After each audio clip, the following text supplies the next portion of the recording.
हरियाणा में चुनावों की रणभेरी बज गई है। इंतजार इस बात का हो रहा था कि सूची आखिर कब दी जाएगी, तो भारतीय जनता पार्टी ने पहल की और कुछ नामों को आगे रखा, जिनमें से एक नाम की चर्चा जोरों शोरों से थी कि इनको तो टिकट मिलना है जी, बाकियों का पता नहीं। उनका नाम है अनिल विज। अब नाम ही काफी है, मैं उससे आगे आपको बताऊं, क्योंकि अंबाला का जिक्र होगा तो अनिल विज का जिक्र आपको करना पड़ेगा। आप देख सकते हैं वो बहुत आराम से चाय की चुस्की ले रहे हैं, क्योंकि अब निफराम हो गए हैं जी, टिकट का ऐलान हो गया है। फिर से हम यहाँ से चुनाव लड़ने जा रहे हैं, उनके साथ में उनके समर्थक बैठे हुए हैं। अनिल जी, ये चाय बड़ी खास होगी है ना आपके लिए, क्योंकि हमने देखा पिछले महीनों जो कुछ हुआ, 4-5 महीने हरियाणा की राजनीति में बहुत कुछ घटित हुआ। बड़े पद पे थे आप, फिर उसके बाद आपने बड़ी सरलता दिखाई, नीचे भी आ गए, फिर टिकट मिल गया पार्टी से आपको। कैसी इस वक्त कैसी बात है? नहीं, सब कुछ सामान्य चलता है, कोई ऐसी बात नहीं है।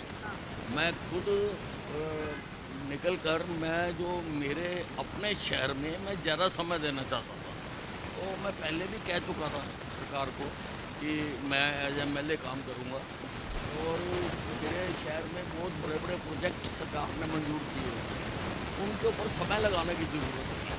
तो वो मैंने समय लगाया है, नज़र आने लगा है और तेज़ी से काम चल रहे हैं। जीत के लिए आश्वस्त हैं अपनी? जीत तो तय है, आप ही मान रहे हैं ना? आपकी मुस्कान बहुत कह दे रही है, इससे आगे मुझे अब पूछने की जरूरत नहीं है। लेकिन इस बार का चुनाव बड़ा अलग है। कांग्रेस बड़ी कॉन्फिडेंट दिख रही है और ये कह रही है कि भाई बाकियों का पता नहीं, हम तो जीत रहे हैं और सरकार बना रहे हैं। इस बार जनता भारतीय जनता पार्टी के खिलाफ खड़ी हुई है। देखिए, थोथा चना बाजे घना। क्या थोथा चना हाँ। बाजे घना। हरियाणा की कहावत है क्या? हाँ, कहावत है कि कांग्रेस के पास कुछ नहीं है, ये सिर्फ झूठ की राजनीति करते हैं। और इनको तो अब इन्होंने शायद कहीं हिंदुस्तान में झूठ की कोई यूनिवर्सिटी भी खोल ली है, वहाँ पर भेजते हैं। जैसे पिछले चुनाव में सारों को सिखा दिया 8500 रुपये खटाखट खटाखट खटाखट खटाखट। कहाँ गए 8500 रुपये? राहुल गांधी अरे 99 आ गए, वो तो बड़े मेरी खुश हैं। बात सुनो, 8500 रुपये कहाँ गए? इनसे तनख्वाह तो दी नहीं जा रही अपने कर्मचारियों को। आप देखिए हिमाचल में क्या हाल है, आज हर आदमी वहाँ पे रो रहा है, हर महिला जो है घर में रो रही है कि मैं खाना कैसे बनाऊंगी, बच्चे रो रहे हैं कि हमारी ऑटो का खर्चा कौन देगा, बच्चे रो रहे हैं कि हमारी फीस कौन देगा। ये मैनेजमेंट है राहुल गांधी की, ये राहुल गांधी करके दिखाना चाहते हैं, ये दिखाना चाहते हैं देश को कि हमारे से तनख्वाही नहीं दी जाती। किस प्रकार के शासन, वो किस प्रकार का शासन वो सारे देश में दिखाना चाहते हैं। 8500 रुपये खटाखट खटाखट खटाखट खटाखट देंगे और कर्मचारियों को तनख्वाह नहीं देंगे, बच्चे भूखे रोएंगे, दूध नहीं मिलेगा, घर में खाना नहीं बनेगा। ये हाल है इस सरकार के। इसलिए वो खुश हो कि इस बार उनको विनेश फोगाट जैसे लोगों का साथ मिल रहा है, बजरंग पुनिया का साथ मिल रहा है, मुलाकात करके आ रहे हैं। और जब वो आए थे तब उनके साथ में हमने देखा भी कांग्रेस के बड़े चेहरे थे, राहुल गांधी से भी मुलाकात हुई। कह रहे हैं आपसे किसान नाराज है, आपसे खिलाड़ी नाराज है, कैसे चुनाव जीतिएगा? नहीं, देखिए ऐसा है, हमने भी खिलाड़ियों को खड़ा किया है, ऐसी बात नहीं है। अब ये तो खिलाड़ियों की अपनी लाइकिंग है ना, हम किसी को ये तो नहीं कह सकते भी तू उस पार्टी से खड़ा हो जाओ, उस पार्टी से खड़ा हो। खिलाड़ियों की लाइकिंग है, खिलाड़ी हमारे साथ भी है। नहीं, हमारे साथ है ना खिलाड़ी, हमारे साथ भी है, हमने भी टिकट दी है खिलाड़ियों को। बहन से जब भिवानी से हमने टिकट दी है खिलाड़ियों को, तो हम ये सभी खिलाड़ी सभी के होते हैं, सभी तरफ है, कौन कहाँ से लड़ता है ये उसकी चॉइस है। किसान नाराज है या नहीं है? शंभू बॉर्डर पे इतने दिनों से किसान बैठा हुआ है, विनेश फोगाट अभी गई थी। कांग्रेस तो सबसे ज्यादा इसी मुद्दे को बना रही है कि राज्य में सबसे ज्यादा वोटर किसान है, और वही अगर आपसे नाराज है तो आप सत्ता में वापसी कैसे करिएगा? देखिए, किसान पंजाब में बैठा हुआ, हरियाणा में नहीं बैठा हुआ, वो पंजाब का किसान, उसका जवाब आम आदमी पार्टी ने देना है। उसका जवाब पंजाब के जो मुख्यमंत्री है श्रीमान जी मान साहब ने देना है। और वो क्यों नहीं गए इतने दिन से?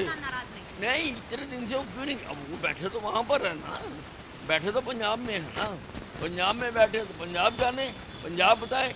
और जहाँ तक किसानों की बात है, हमारा प्रदेश देश का पहला प्रदेश है जहाँ सारी फसलों का MSP हमने दिया। 24 मैं तो गर्म हूँ, चाय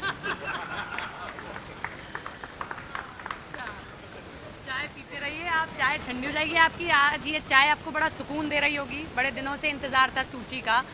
लेकिन कांग्रेस कहती है आप तो अपनों के साथ भी धोखा करते हैं। दुष्यंत चौटाला के साथ जो कि आज स्थिति देखिए, आज दुष्यंत चौटाला कह रहे हैं कुछ भी हो जाए अब बीजेपी के साथ तो नहीं जाएंगे जी। देखिए अब ऐसा है, ये तो गठबंधन कोई परमानेंट नहीं होता। ये अब हमारी इस वक्त आवश्यकता थी, हमने किया। आज हमें आवश्यकता नहीं है।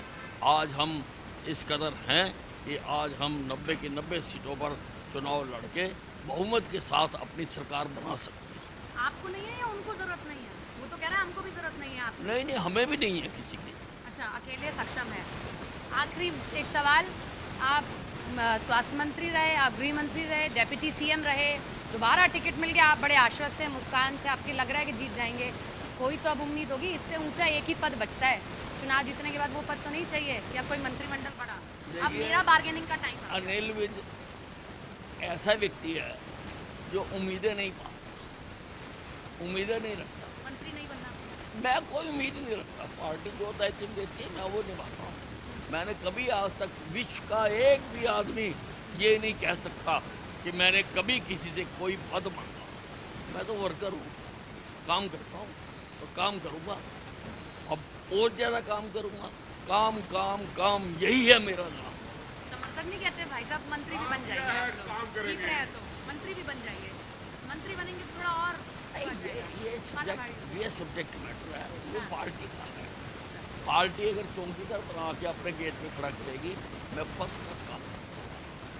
बहुत बहुत शुक्रिया हमसे बात करने के लिए और ऑल द बेस्ट आपको, और साथ ही साथ बधाई भी टिकट मिलने के लिए। तो ये थे अनिल विज, अपनी बेबाकी के लिए जाने जाते हैं और अब अम्बाला की तरफ निकलेंगे क्योंकि टिकट पार्टी ने इन्हें दे दिया है। बात यही कह रहे हैं कि हम मुझे मंत्रिमंडल की कोई चाह है नहीं। खैर ये बहुत लंबा समय अभी इसमें, लेकिन देखना यह है कि सत्ता में वापसी बीजेपी करती है या नहीं। कैमरा पर्सन प्रदीप के साथ सपना शुक्ला, न्यूज़ 18 इंडिया।